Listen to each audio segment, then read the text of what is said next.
Olá, eu sou o professor Lucas Neto. Sejam bem-vindos a mais um programa Escola Bíblica no seu lar. Hoje nós vamos estudar a lição de número 6, que tem como título A Doutrina do Culto Levítico. O culto levítico trouxe ao povo de Israel a revelação das principais doutrinas divinas, mas muito especialmente a pessoa de Jesus Cristo como sacerdote, rei e redentor da humanidade. Nesta lição, conheceremos as definições etimológica e semântica da palavra doutrina.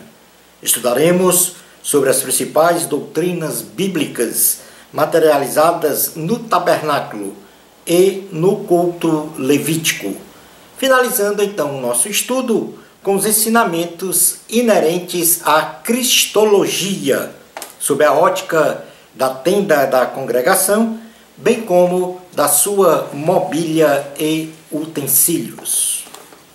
O conceito de doutrina. Passemos agora a definir etimologicamente a palavra doutrina, originária da palavra do idioma latim doctrina, tem como significado ensino, estritamente correlacionado à disciplina de estudo sistemático de um objeto de diferentes fontes relativa ao direito, literatura, filosofia, política, religião, etc. A definição semântica de doutrina é um conjunto de princípios ou crenças que formam uma base doutrinária para o ensino e construção do conhecimento nas mais diversas áreas das ciências e do saber humano, tais como a filosofia, a política, a religião, o direito, etc. As principais doutrinas bíblicas materializadas no tabernáculo e no culto levítico. O culto levítico, no âmbito do tabernáculo, com a liturgia ordenada pelo Senhor, traz em seu bojo importantes ensinamentos doutrinários, dentre os quais podemos destacar como os principais, a saber, em primeiro lugar, a doutrina de Deus. Deus ordena a Moisés a construção do primeiro centro religioso dos hebreus, chamado de tabernáculo, cujo objetivo era o de centralizar a adoração ao Senhor por parte dos israelitas, de modo que Yahvé se faria literalmente presente no meio do povo de Israel, para ter com eles uma maior e melhor comunhão, dando-lhes a conhecer, ou seja, revelando a sua natureza, seus atributos divinos e morais, sua vontade como Deus único, Criador dos céus e da terra e do ser humano, no caso, obra-prima do Senhor, libertador, protetor, todo-poderoso, soberano, santo e majestoso, promovendo então uma educação espiritual do povo de Israel. A doutrina de Deus no tabernáculo para os israelitas se materializou através de sua presença, por meio de uma coluna de fogo no período da noite e por uma nuvem no período do dia, trazendo ao povo de Deus proteção e iluminação física e espiritual. Vale ressaltar que, por meio de Moisés, Deus se revela e ensina aos israelitas a sua doutrina. A outra doutrina cristã revelada no tabernáculo é a doutrina do pecado. A humanidade, após a desobediência de Adão e Eva no jardim do Éden, passou a viver afastada de Deus, pois estava numa condição de incapacidade para viver de acordo com o que Deus esperava para os homens. O homem, como pecador, necessita do perdão dos seus pecados para restabelecer uma comunhão com o divino e, como tal, precisa estar consciente que é pecador, em primeiro lugar, e que precisa se arrepender, em segundo lugar, de seus pecados, para então obter o perdão do Senhor.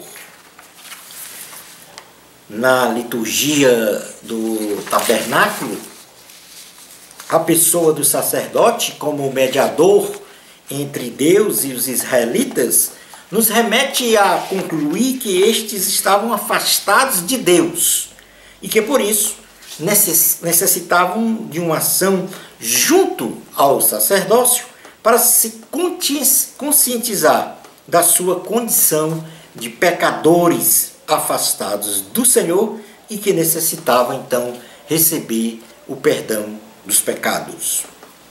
Uma terceira doutrina materializada no tabernáculo é a doutrina da salvação. A salvação, ela vem de Deus, é obra do Senhor, e para a salvação da humanidade foi imperativo que Cristo, Cordeiro de Deus, que tira o pecado do mundo, se sacrificasse na cruz do Calvário, um sacrifício de sangue para que todos os homens, em todas as gerações, voltassem a ter um direto acesso a Deus e, por conseguinte, salvação e vida eterna. No tabernáculo, a realização de sacrifícios de animais tipifica de forma clara e inequívoca que sem sacrifícios de sangue não há remissão de pecados. As ofertas e sacrifícios ordenados pelo Senhor aos israelitas projetam o sacrifício de Cristo como o último e o mais eficaz, ou por que não dizer, o único eficaz sacrifício de sangue para o perdão de pecados e, por conseguinte, salvação e vida eterna.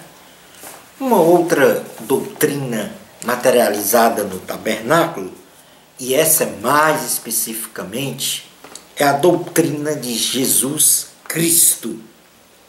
O centro da teologia cristã é a pessoa de Jesus Cristo. E é para o seu ser que tudo converge, pois tudo é dele e tudo é para ele. Sem ele, nada podemos fazer. A cristologia, isto é, o estudo de Cristo, nos remete a conhecer o amor de Deus, a santidade do Senhor e o poder de Deus. Toda a honra, toda a glória é do Senhor Jesus Cristo. A doutrina de Jesus explica a principal base de nossa fé.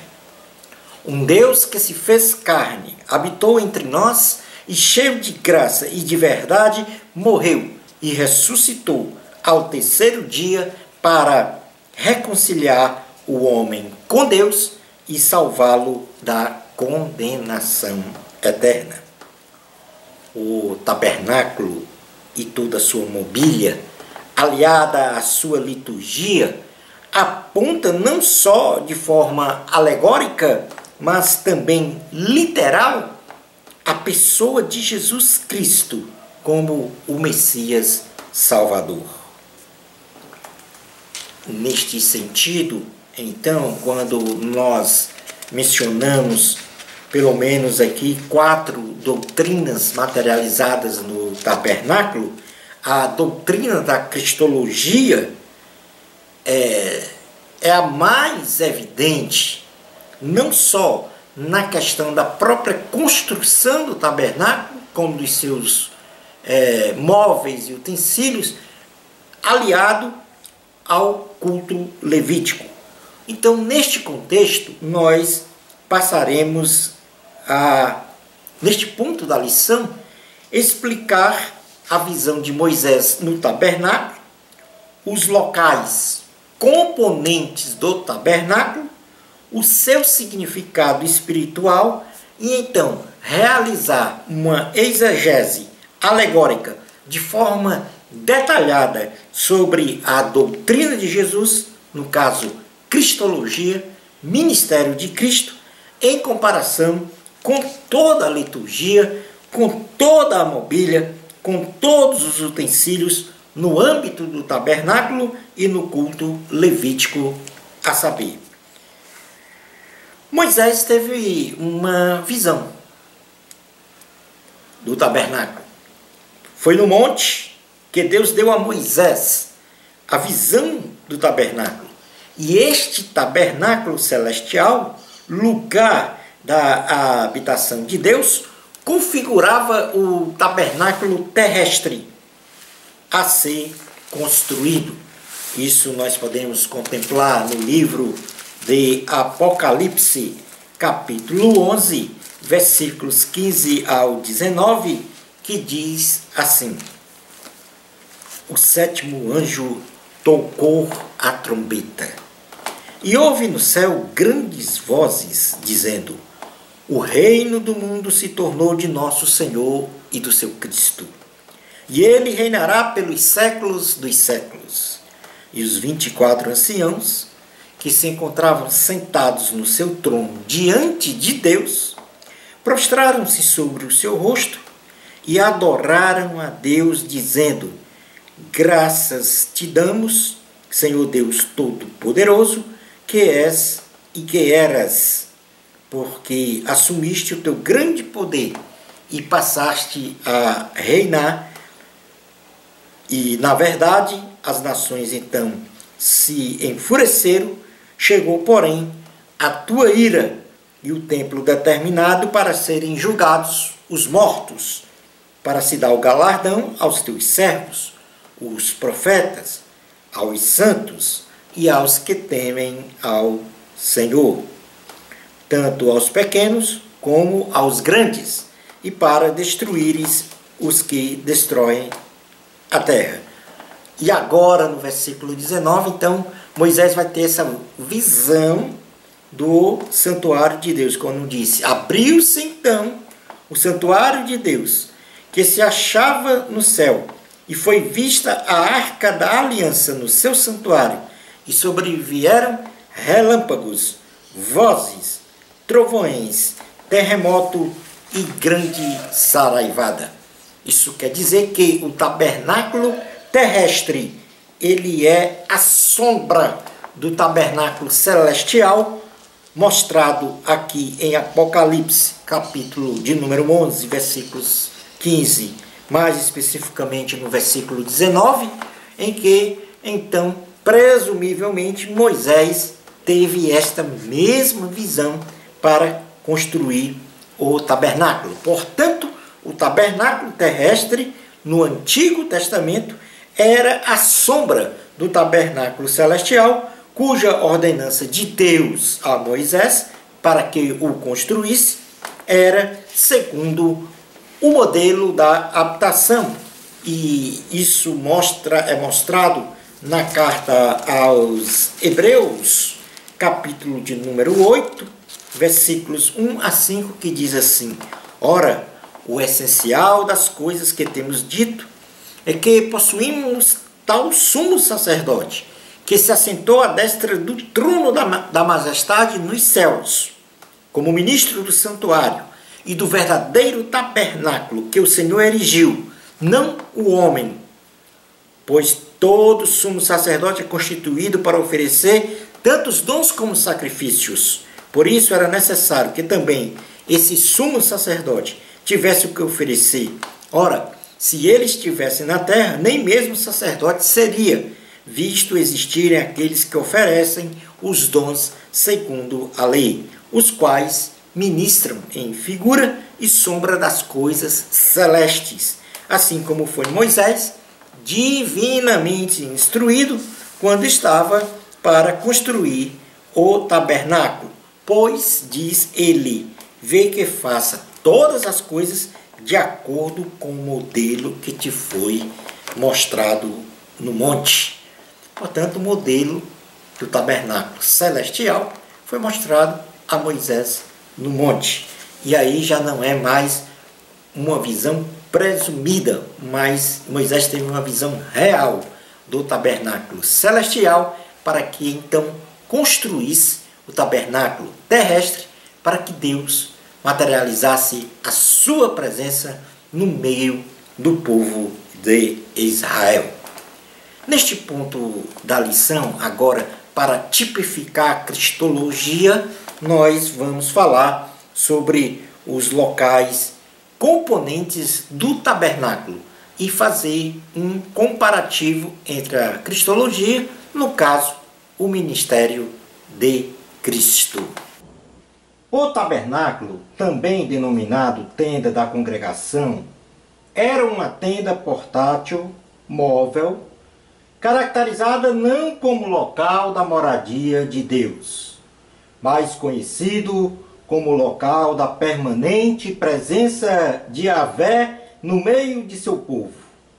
Era basicamente dividido em duas partes, formada pelo átrio, ou pátio, e pela tenda propriamente dita, sendo esta subdividida em dois ambientes, o lugar santo e o Santo dos Santos, também conhecido como o lugar santíssimo. No átrio, a mobília era composta de um altar de sacrifício e uma pia de bronze. No lugar santo, a mobília era composta da mesa da proposição, com 12 pães sem fermentos, espilhado em duas colunas de 6, um candelabro ou castiçal de ouro, com 7 lâmpadas que ficavam acesas dia e noite, cujo combustível era o azeite, e um altar de incenso bem encostado ao lugar santíssimo. Neste lugar santo, o sacerdote adentrava 2 vezes ao dia para realizar a liturgia e rituais ordenados pelo Senhor. No Santo dos Santos, ou lugar santíssimo, a mobília era composta de um véu que separava o lugar santo do lugar santíssimo, uma arca da aliança de madeira revestida de ouro, onde estava contido o maná, o bordão de Arão e as tábuas dos 10 mandamentos. E também era formada de uma tampa sobre a arca chamada propiciatório, com 2 querubins sobre ele, onde uma vez por ano Deus manifestava a sua glória denominada Shekinah, caracterizando o dia da expiação, ou seja, o dia do perdão dos pecados dos israelitas. Neste lugar santíssimo, somente o sumo sacerdote adentrava uma vez ao ano para realizar o dia da expiação, ou dia da misericórdia, ou dia do perdão, ou dia do juízo. Nós vamos contemplar no livro de Hebreus, ou melhor dizendo, na carta aos Hebreus, capítulo 9, versículos 1 a 10, estes locais e componentes do tabernáculo. Diz assim a palavra do Senhor, na carta aos Hebreus, capítulo 9, versículos 1 a 10. Ora, a primeira aliança também tinha preceitos de serviço sagrado e o seu santuário terrestre.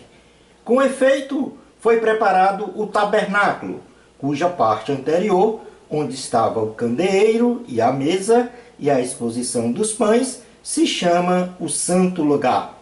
Por trás do segundo véu se encontrava o tabernáculo, que se chama o Santo dos Santos, ao qual pertencia um altar de ouro para o incenso e a arca da aliança totalmente coberta de ouro, na qual estava uma urna de ouro contendo o maná, o bordão de Arão, que floresceu, e as tábuas da aliança, e sobre ela os querubins de glória, que com a sua sombra cobriam o propiciatório.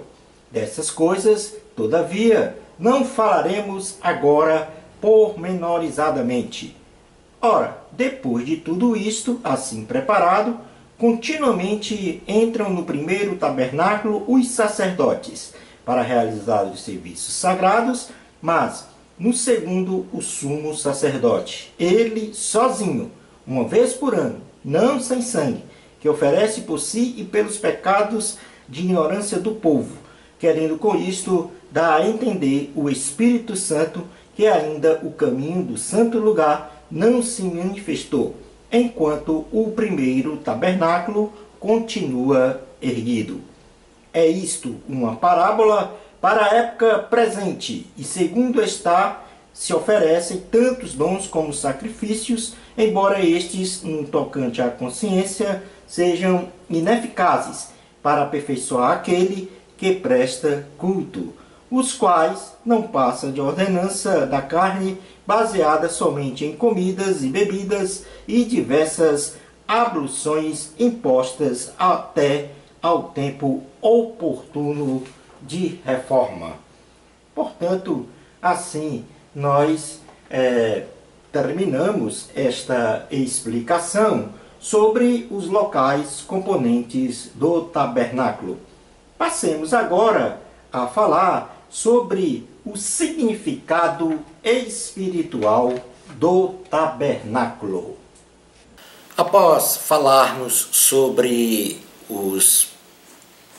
as partes, as três principais partes do tabernáculo, onde nós mencionamos sobre o átrio, o lugar santo e o lugar santíssimo, santo dos santos, nós vamos falar agora sobre o significado espiritual do tabernáculo. O significado espiritual do tabernáculo para os israelitas da antiga aliança era para ensiná-los sobre o plano de salvação, passando pelo perdão dos pecados e a vida eterna em comunhão com Deus, pois eles não tinham ainda a referência do sacrifício e do sangue de Cristo para a remissão dos pecados e salvação para a vida eterna, a não ser basicamente o que Deus mencionou em Gênesis capítulo 3, versículo 15, onde ele faz uma profecia do Messias que haveria de vir para salvar a humanidade. Assim, então, neste contexto do tabernáculo, no altar do holocausto, o pecador levava uma cabra sem defeito e colocava a mão sobre a cabeça da cabra. E esta era imolada no lugar do holocausto, onde o sacerdote com o dedo molhava de sangue as pontas dos chifres do altar e o restante do sangue era derramado na base do altar. Então, a gordura era retirada e queimada no altar como aroma suave ao Senhor, sendo então perdoado o pecado daquele pecador. Em Levítico, capítulo de número 4, versículo de número 27 até o 31, nós temos exatamente essa orientação ou etapas sobre a questão do sacrifício. Levítico capítulo 4, versículo 27 ao 31, diz assim a palavra do Senhor. Se qualquer pessoa do povo da terra pecar por ignorância, por fazer algumas das coisas que o Senhor ordenou, se não fizesse, e se tornar culpada, ou se o pecado em que ela caiu lhe for notificado, trará por sua oferta uma cabra sem defeito, pelo pecado que cometeu, e porá a mão sobre a cabeça da oferta pelo pecado, e a imolará no lugar do holocausto. Então o sacerdote com o dedo tomará o sangue da oferta e a porá sobre os chifres do altar do holocausto, e todo o restante do sangue derramará à base do altar, tirará toda a gordura, como se tira a gordura do sacrifício pacífico. O sacerdote a queimará sobre o altar, como um aroma agradável ao Senhor, e o sacerdote fará expiação pela pessoa e lhe será perdoado. Portanto, aqui a palavra de Deus menciona o sacrifício pela culpa, mas existe outros sacrifícios que será o tema, no caso, de uma das próximas lições. Neste ritual de perdão dos pecados que acabamos de ler, que eram feitos todos os dias, dia após dia, neste caso aqui, ao se completar um ano, o sumo sacerdote, ele adentrava o lugar santíssimo para fazer expiação por todos os pecados do ano pelo povo. Este dia era conhecido como o dia da expiação, então outro tipo de sacrifício, ou o dia da purificação. E assim, após este cerimonial, todos os elementos componentes do santuário eram limpos e purificados e substituídos as cortinas para se iniciar mais um ano de sacrifício. Passemos agora a estudar, ainda dentro daquele conceito da revelação da doutrina de Cristo, ou da cristologia, ou do ministério de Cristo no tabernáculo. E desta feita, nós vamos agora falar sobre o pátio do tabernáculo e com o seu significado espiritual. Vamos falar sobre o lugar da habitação de Deus, com o seu significado espiritual. Vamos falar sobre o significado espiritual das partes e mobília do lugar santo no tabernáculo. Falaremos sobre o simbolismo em Cristo e simbolismo na vida cristã das partes móveis e material do tabernáculo. Falaremos sobre o simbolismo dos móveis do tabernáculo e também sobre o simbolismo dos materiais do tabernáculo, então, para concluir a nossa lição. Vejamos então a cristologia em todos os componentes e na própria estrutura construtiva do tabernáculo. Como segundo tópico da nossa aula de hoje, nós vamos falar agora sobre o pátio do tabernáculo. E a partir do pátio do tabernáculo, nós vamos falar também sobre o significado espiritual das partes e mobília do pátio do tabernáculo. Iniciaremos, em primeiro lugar, com a cerca de linho. E qual era então a finalidade da cerca de linho do tabernáculo? Era a de separar o povo pecador da santidade de Deus. Contrapondo e colocando então isso como o ministério de Cristo, para aqueles que não aceitam Jesus Cristo como Senhor e Salvador de sua vida, existe uma barreira interposta entre Deus e o homem, por causa das iniquidades deste próprio homem. É o que a gente pode contemplar no livro de Isaías, capítulo 59, versículos 1 a 3. Diz assim a palavra do Senhor: Eis que a mão do Senhor não está encolhida para que não possa salvar, nem surdo o seu ouvido para não poder ouvir.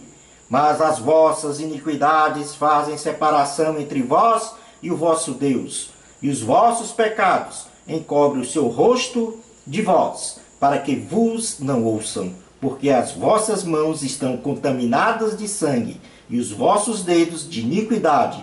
Os vossos lábios falam mentiras, e a vossa língua profere maldade.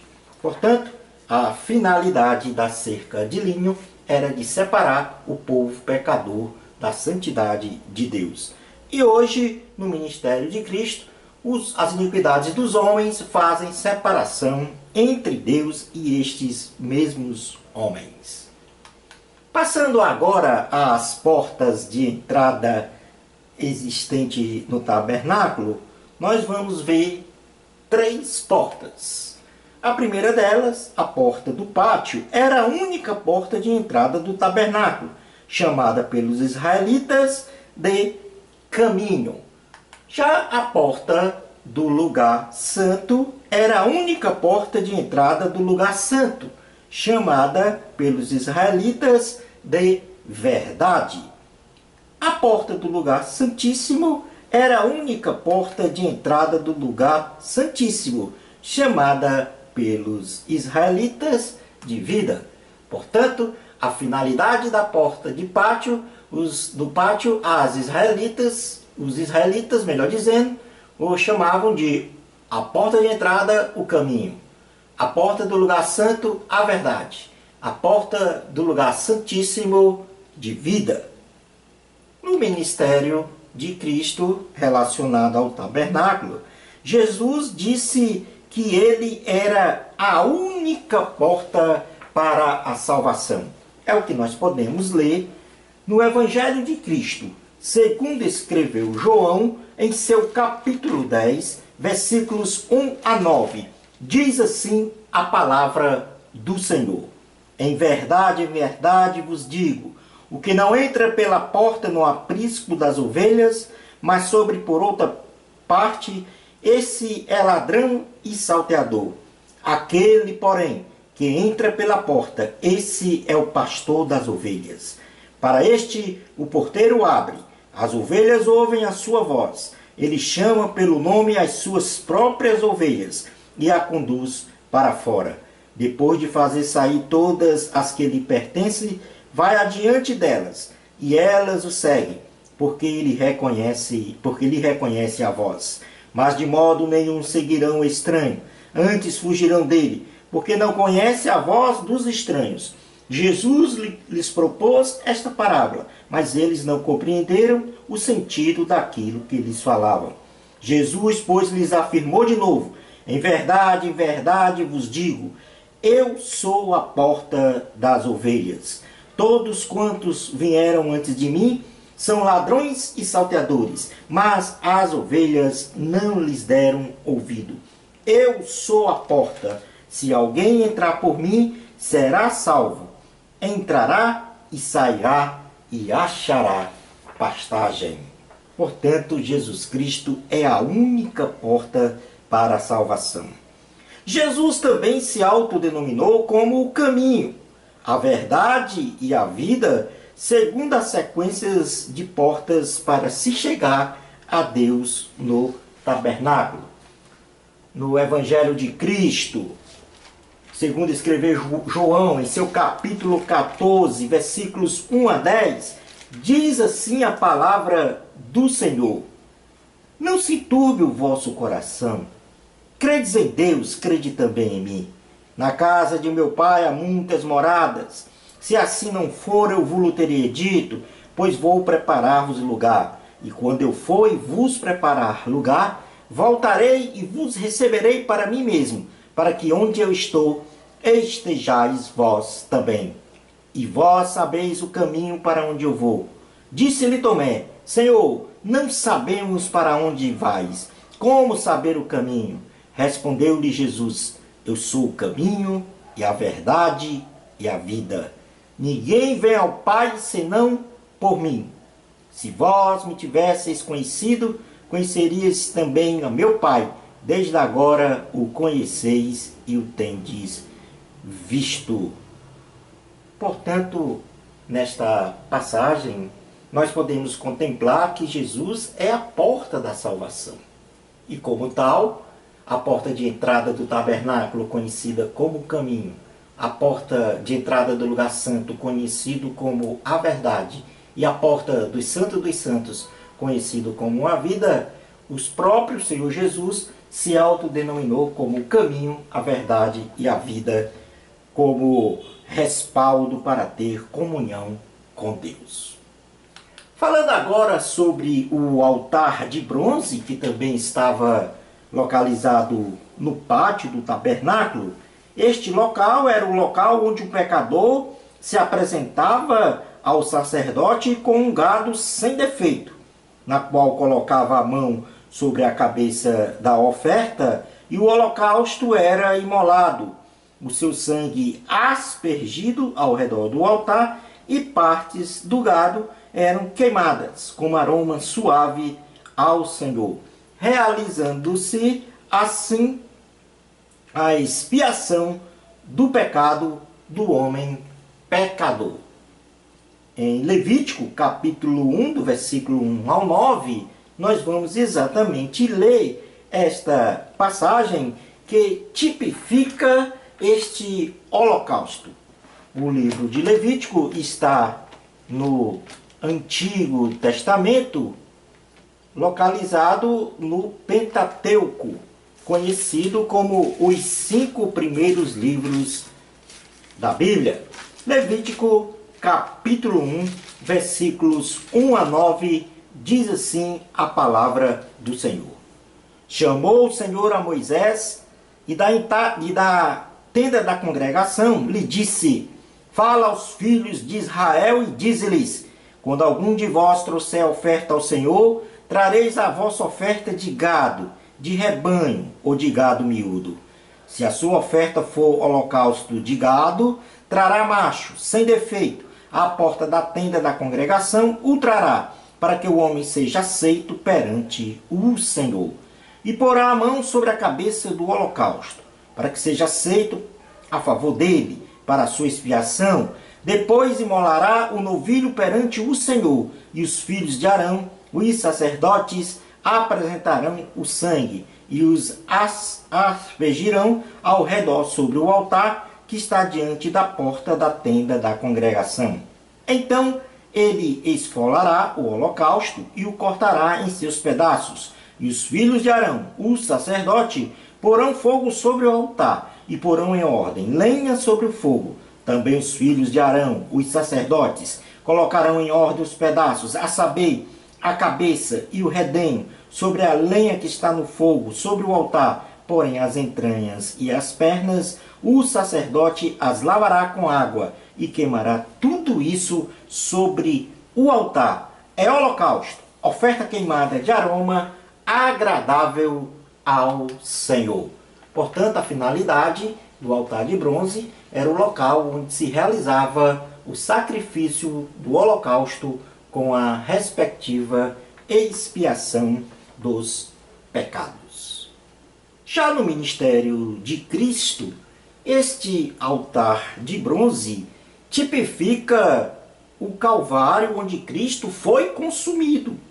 Jesus, o Cordeiro que tira o pecado do mundo, morreu na cruz para redimir os pecados da humanidade, salvando-a da condenação eterna.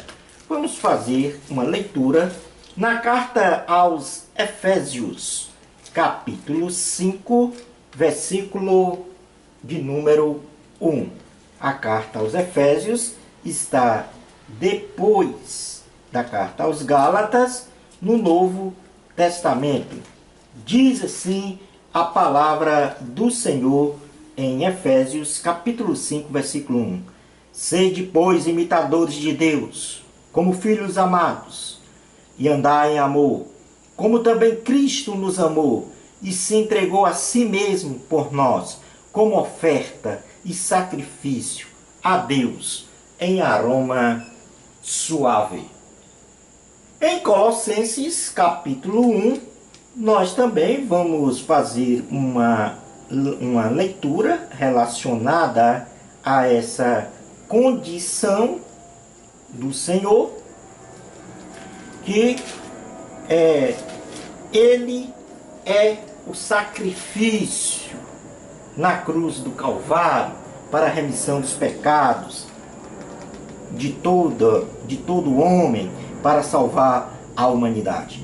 Colossenses capítulo 1, a partir do versículo 13, diz assim a palavra do Senhor: Ele nos libertou do império das trevas e nos transportou para o reino do Filho do seu amor, no qual temos a redenção, a remissão dos pecados. Este é a imagem do Deus invisível, o primogênito de toda a criação, pois nele foram criadas todas as coisas, nos céus e sobre a terra, as visíveis e as invisíveis, sejam tronos, sejam soberanias, quer principados, quer potestades, tudo foi criado por meio dele e para ele.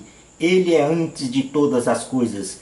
Nele tudo subsiste. Ele é a cabeça do corpo da igreja. Ele é o princípio, o primogênito de entre os mortos, para em todas as coisas ter a primazia, porque aprove a Deus que nele residisse toda a plenitude, e que, havendo feito a paz pelo sangue da sua cruz, por meio dele, reconciliasse consigo mesmo todas as coisas, quer sobre a terra, quer nos céus. E a vós outros também, que outrora éreis estranhos e inimigos do entendimento, pelas vossas obras malignas, agora, porém, vos reconciliou no corpo da sua carne, mediante a sua morte, para apresentar-vos perante ele, santos, inculpáveis e irrepreensíveis, se é que permaneceis na fé, alicerçados e firmes, não vos deixando afastar da esperança do evangelho que ouvistes, e que foi pregado a toda criatura debaixo do céu,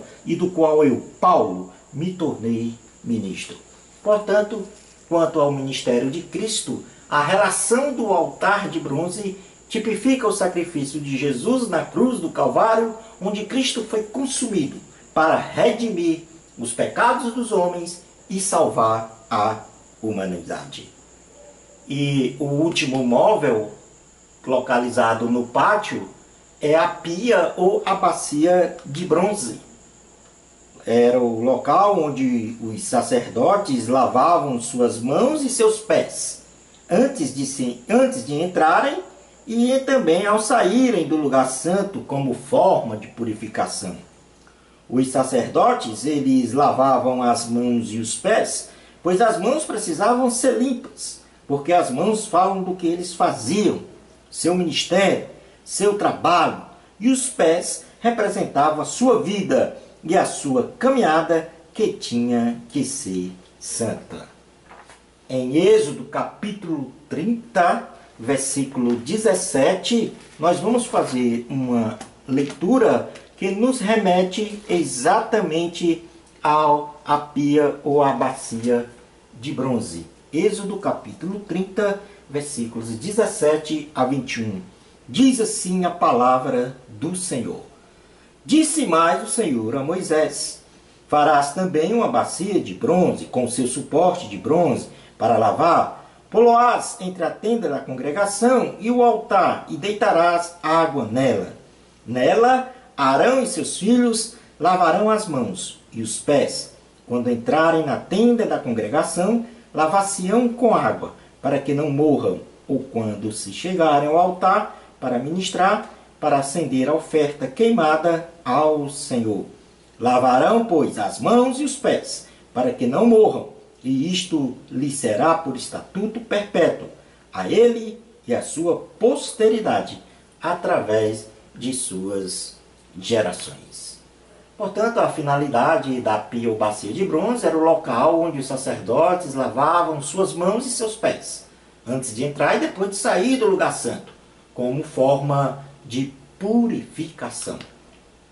Na relação com o ministério de Cristo, a bacia de bronze tipifica Jesus, pois quem crê em Jesus recebe o Espírito Santo. O fundo da pia representa o espelho, que é a palavra de Deus, e a água, o batismo. Vamos ler em João, capítulo 7, versículos 37 a 39, essa condição de que quem crê em Jesus recebe o Espírito Santo. João, capítulo 7. Vamos então dar uma olhada. João, capítulo 7, versículos 37 a 39, diz assim a palavra do Senhor.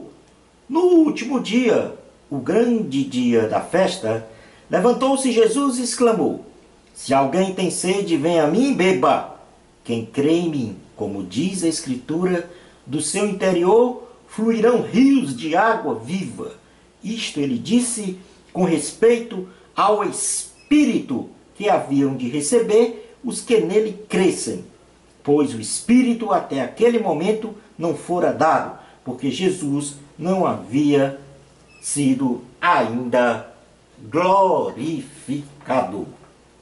O fundo da pia, como era um espelho de bronze, representa então a palavra de Deus. Vamos ver em João capítulo 15, versículo 3, diz assim a palavra do Senhor. Vós já estáis limpos pela palavra que vos tenho falado. E a água na pia de bronze também representa ainda o batismo nas águas, o nascer de novo da água e do Espírito.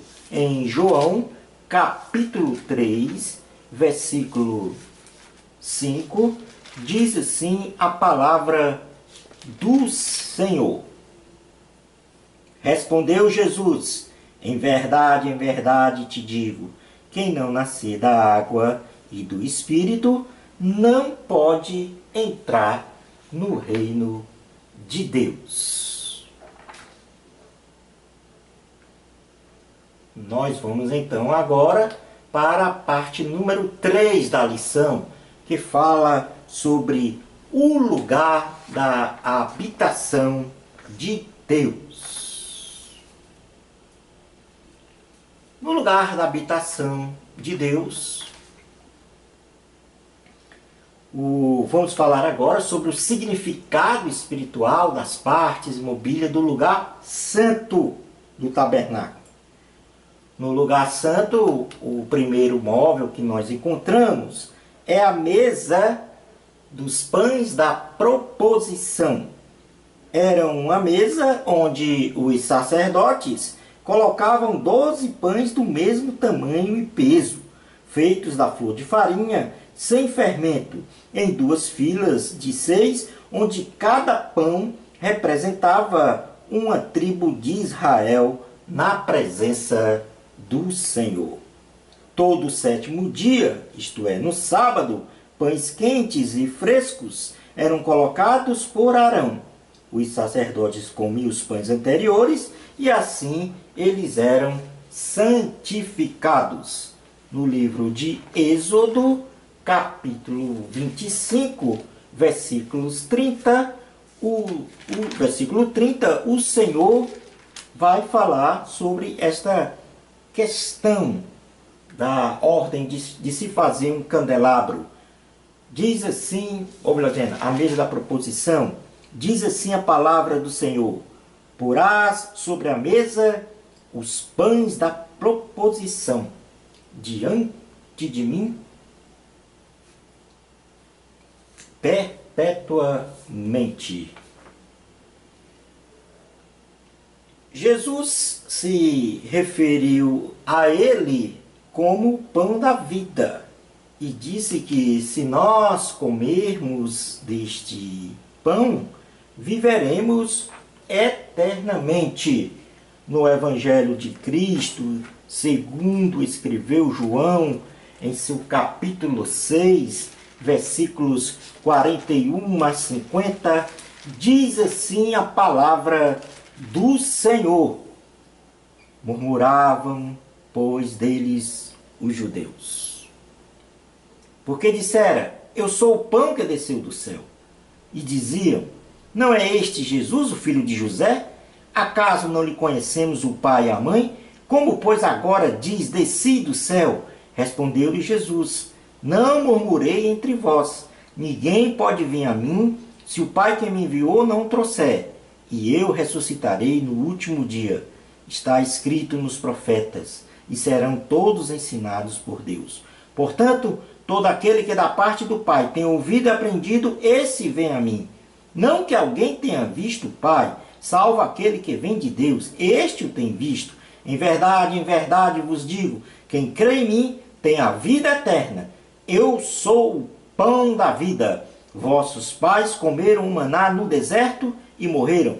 Este é o pão que desce do céu, para que todo o que dele comer não pereça. Eu sou o pão vivo, que desceu do céu. Se alguém dele comer, viverá eternamente. E o pão que eu darei pela vida do mundo é a minha carne.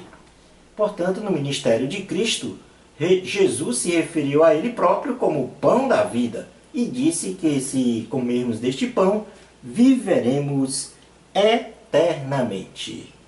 O outro móvel, colocado no lugar santo, é o candelabro ou castiçal de ouro. No santo lugar não havia nenhuma janela ou fresta para entrar a luz. O local era iluminado pelo candelabro de ouro, que ficava do lado oposto da mesa da proposição e representava a luz de Yahvé sobre o povo de Deus. Êxodo, capítulo 40, versículo 24, a palavra do Senhor vai exatamente falar sobre o candelabro. Êxodo 40, 24, diz assim a palavra do Senhor. Pôs também na tenda da congregação o candelabro, defronte da mesa, ao lado do tabernáculo, para o sul. O candelabro de ouro, ele fala de Jesus como a luz do mundo. E cada uma das artes significa um dos 7 Espíritos de Deus, que são o Espírito do Senhor, o Espírito de sabedoria, o Espírito de entendimento, o Espírito de conselho, o Espírito de fortaleza, o Espírito de conhecimento e o Espírito de temor. Em Isaías, capítulo 1, versículos 1 e 2, nós vamos exatamente fazer uma leitura destes 7 Espíritos de Deus. Diz assim a palavra do Senhor. Aliás, é no capítulo 11. Capítulo 11, versículos 1 a 2 de Isaías, diz assim: do trono de Jessé sairá um rebento, e das suas raízes um renovo. Repousará sobre ele o Espírito do Senhor, o Espírito de sabedoria e de entendimento, o Espírito de conselho e de fortaleza, o Espírito de conhecimento e de temor do Senhor. Portanto, tipificando aí as 7 hastes do candelabro. Jesus disse que ele era a luz do mundo. Em João, capítulo 8, versículo 12, diz assim a palavra do Senhor. João, capítulo 8, versículo 12. De novo lhe falava Jesus, dizendo: eu sou a luz do mundo. Quem me segue não andará nas trevas. Pelo contrário, terá a luz da vida. As 7 lâmpadas representam as 7 igrejas do Apocalipse, que naturalmente representa a igreja em toda a sua existência através dos tempos. Em Apocalipse, capítulo 1, versículo 20, diz assim a palavra do Senhor: quanto ao mistério das 7 estrelas que viste na minha mão direita, e aos 7 candeeiros de ouro, as 7 estrelas são os anjos das 7 igrejas, E os 7 candeeiros são as 7 igrejas. Portanto, no ministério de Jesus, Jesus disse que ele era a luz do mundo, onde as 7 hastes representam as 7 igrejas do Apocalipse, que é a história da igreja em todos os tempos.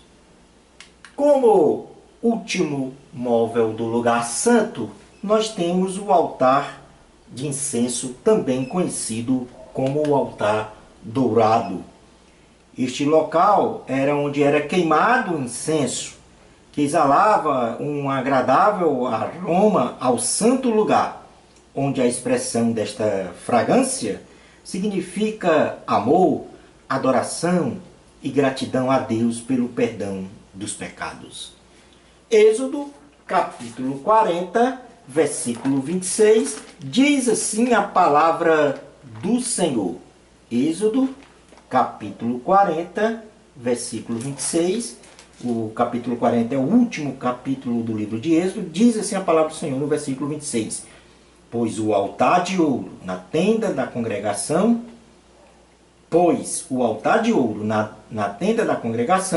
diante do véu. 2 vezes por dia, o sacerdote oferecia o incenso ardente no altar dourado. Depois que acendia o pavio e abastecia de azeite as luminárias santas do candelabro, ele aspergia também os chifres do altar de incenso com sangue da oferta pelo pecado. O incenso então era queimado pelas brasas, que o sacerdote removia do altar do holocausto no pátio, e assim o doce incenso era queimado continuamente como aroma agradável ao Senhor. No altar dourado era o local onde se queimava o incenso, que exalava então este agradável aroma no lugar santo, significando amor, adoração e gratidão a Deus pelo perdão dos pecados. Já no ministério de Cristo, o altar de incenso nos fala do ministério de Jesus como nosso intercessor, cujas orações em nosso favor nunca deixam de subir a Deus. No Salmo 141, versículos 1 e 2, nós vamos observar exatamente esta condição. Diz assim a palavra do Senhor, Salmo 141, versículos 1 e 2. Senhor, a ti clamo, dá-te pressa em me acudir. Inclina os ouvidos à minha voz quando te invoco. Suba à tua presença a minha oração como incenso, e seja o erguer de minhas mãos como oferenda vespertina. O altar de incenso também no ministério de Cristo representa as nossas orações e culto a Deus que são recebidas pelo Senhor.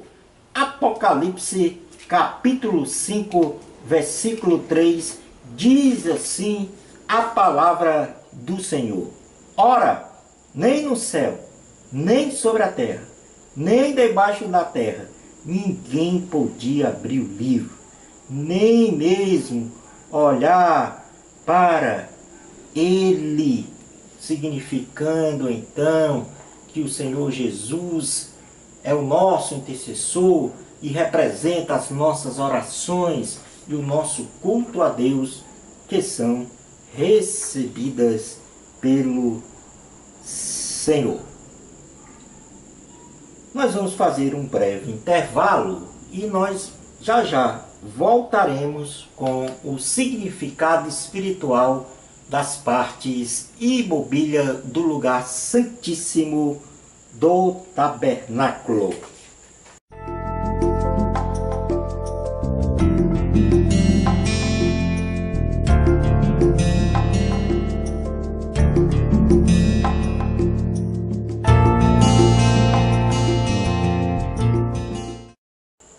Olá, estamos de volta com o nosso programa Escola Bíblica no seu lar.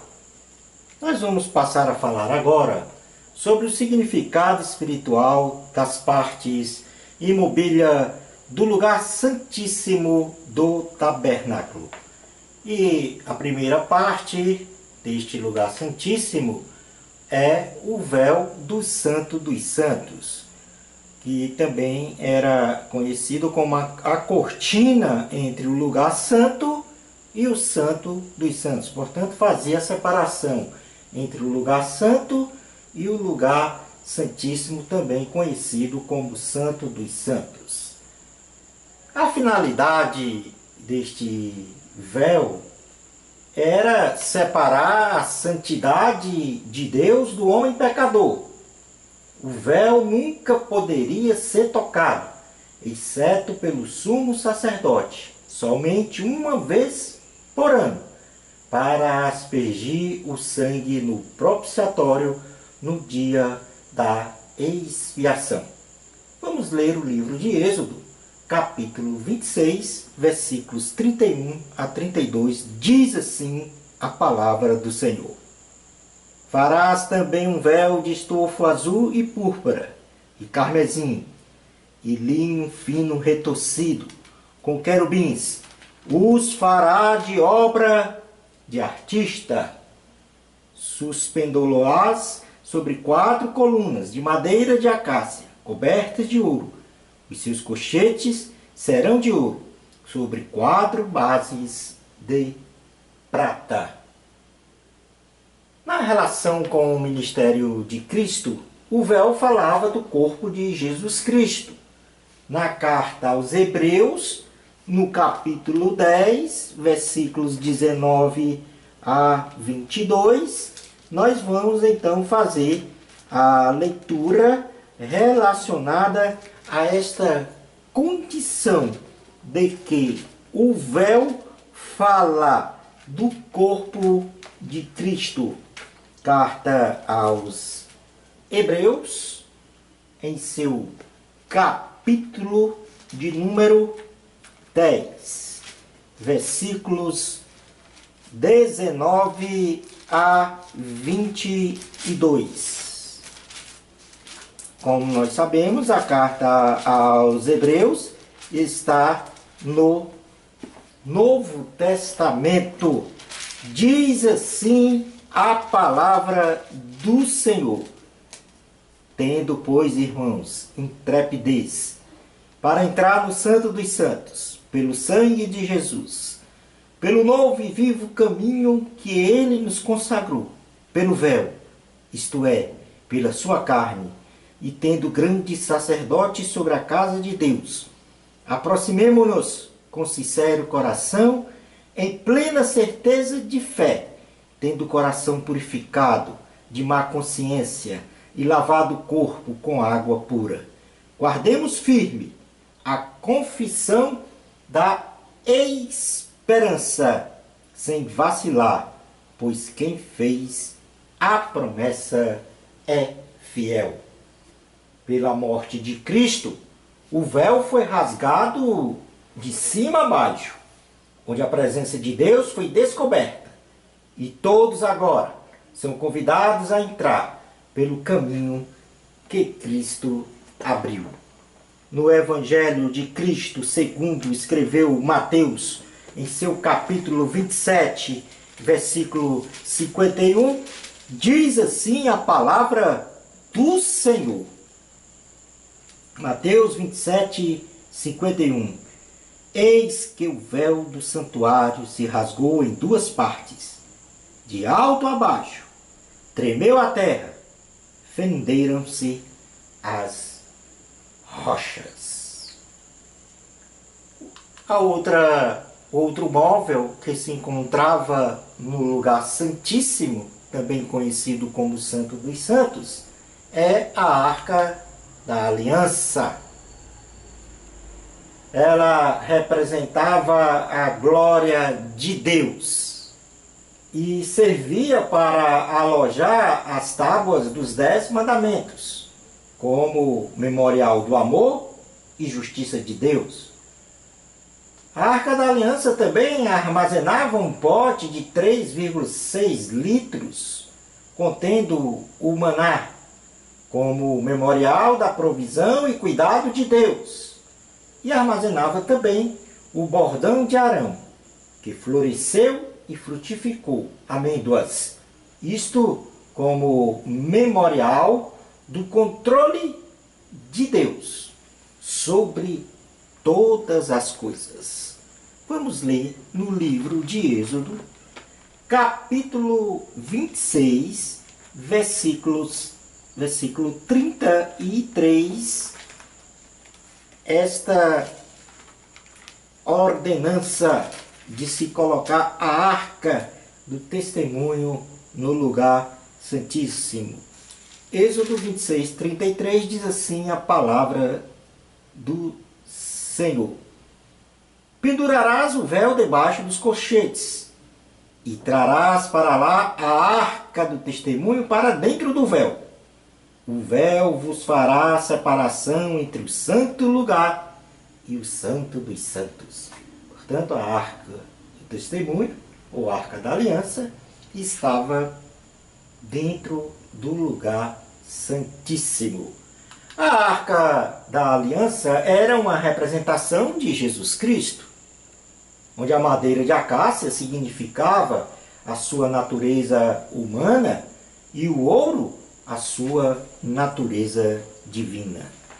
No Evangelho de Cristo, segundo escreveu João, capítulo 1, versículo 14, diz assim a palavra do Senhor: e o Verbo se fez carne e habitou entre nós, cheio de graça e de verdade, e vimos a sua glória, glória como do unigênito do Pai. Portanto, aí a declaração de que o Verbo se fez carne. Jesus, homem, Jesus, Deus. Como último móvel localizado no lugar santíssimo, nós temos o propiciatório. E o propiciatório, ele era a tampa ou a cobertura da arca e representava o trono de Deus. E os querubins representavam o juízo de Yahvé. Era o local onde a glória de Deus se manifestava, conhecido como a Shekinah. Êxodo, capítulo 26, versículo 34, diz assim a palavra do Senhor: porás a coberta do propiciatório sobre a arca do testemunho no Santo dos Santos. Já na relação com o ministério de Cristo, o Senhor Jesus, ele é o nosso propiciatório. Na primeira carta de João, em seu capítulo 2, versículos 1 a 2, diz assim a palavra do Senhor. Primeira carta de João, capítulo 2, versículos 1 e 2. Filhinhos meus, estas coisas vos escrevo para que não pequeis. Se todavia alguém pecar, temos advogado junto ao Pai, Jesus Cristo, o justo, e ele é a propiciação pelos nossos pecados, e não somente pelos nossos próprios, mas ainda pelos pecados do mundo inteiro. E assim nós chegamos ao final desta descrição de todas as partes móveis e materiais do tabernáculo, inclusive com os seus significados espirituais. Nós vamos passar agora a falar sobre o simbolismo em Cristo e o simbolismo na nossa vida cristã destas partes dos móveis e dos materiais do tabernáculo.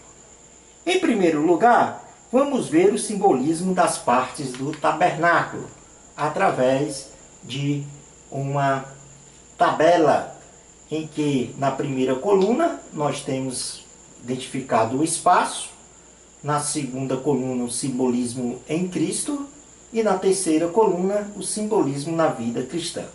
Então, portanto, ali na primeira linha, o átrio, no simbolismo em Cristo, significa Jesus como nosso Salvador.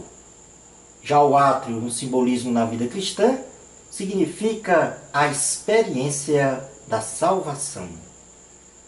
O lugar santo, como simbolismo em Cristo, significa Jesus, o nosso mediador. Já no simbolismo em nossa vida cristã, o lugar santo vai significar a experiência da santificação, ou seja, a separação do pecado. O espaço santo dos santos, o tabernáculo, no simbolismo em Cristo, significa Jesus, o nosso Senhor. Já no simbolismo em nossa vida cristã, o Santo dos Santos significa a experiência da comunhão com Deus. Passando ao simbolismo dos móveis no tabernáculo, nesta tabela, na primeira linha nós vemos móvel, o simbolismo em Cristo e o simbolismo na vida cristã.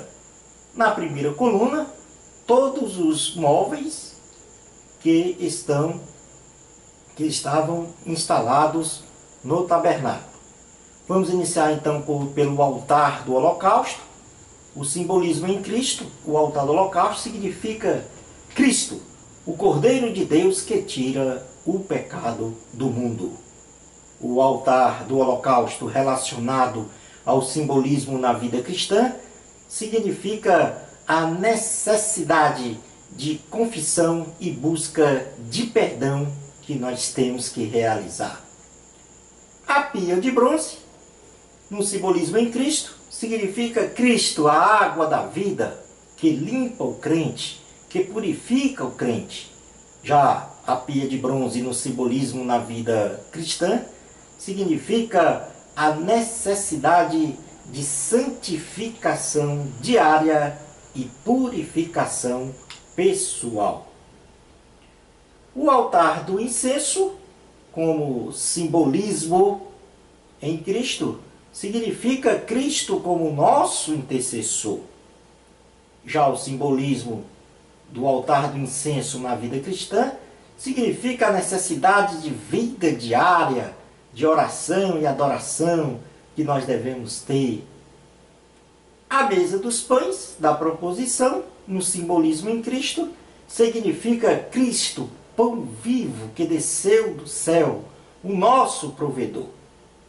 Já a mesa dos pães, no simbolismo na vida cristã, significa a necessidade de dar graças a Deus pelas provisões diárias que são nos dadas. O candelabro, no simbolismo em Cristo, significa Cristo, a luz do mundo. No simbolismo em nossa vida cristã, o candelabro significa a necessidade de testemunhar de Cristo às nações. E a Arca da Aliança, com a sua tampa, conhecida como propiciatório, no simbolismo em Cristo, simboliza Cristo como o inaugurador da nova aliança.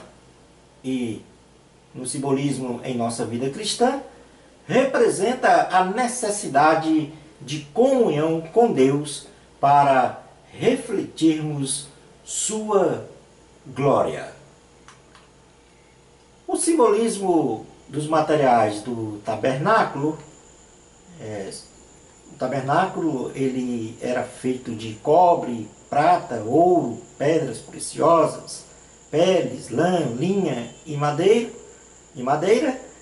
Todos esses materiais que foram solicitados pelo Senhor como oferta para a construção do tabernáculo. Então, os primeiros materiais ali listados da primeira linha são o cobre, a prata, o ouro e pedras preciosas, que no simbolismo em Cristo significa a natureza divina do Senhor Jesus, sua realeza e o seu senhorio. Já o cobre, a prata, o ouro e pedras preciosas no simbolismo em nossa vida cristã significa a possibilidade de o crente vivenciar as realidades eternas, isto é, a vida eterna. Os materiais como peles, lã, linho e madeira, no simbolismo em Cristo, significa a natureza humana do Senhor Jesus e o seu sofrimento. Já o simbolismo na vida cristã significa a corporeidade do crente e a razão para sua dependência de Deus. Concluindo a aula de hoje, a construção do santuário que Deus ordenou a Moisés, segundo o modelo que ele mostrou, bem como todos os seus móveis e utensílios, apontavam para Jesus Cristo, ou seja, a doutrina de Cristo, além daquelas outras doutrinas que nós falamos, a doutrina de Deus, a doutrina do pecado, a doutrina da salvação. Logo, o tabernáculo, para os israelitas da antiga aliança, é para que eles compreendessem o único caminho da salvação e de uma comunhão eterna com Deus. Jesus Cristo é o único Senhor e Salvador da humanidade, o caminho, a verdade e a vida. Hoje, nós somos nosso corpo, o próprio tabernáculo e morada do Espírito Santo. Bênçãos especiais de Jesus para você. Amor a Cristo. A glória é de Deus. Até o nosso próximo programa, Escola Bíblica no seu lar, se Deus permitir.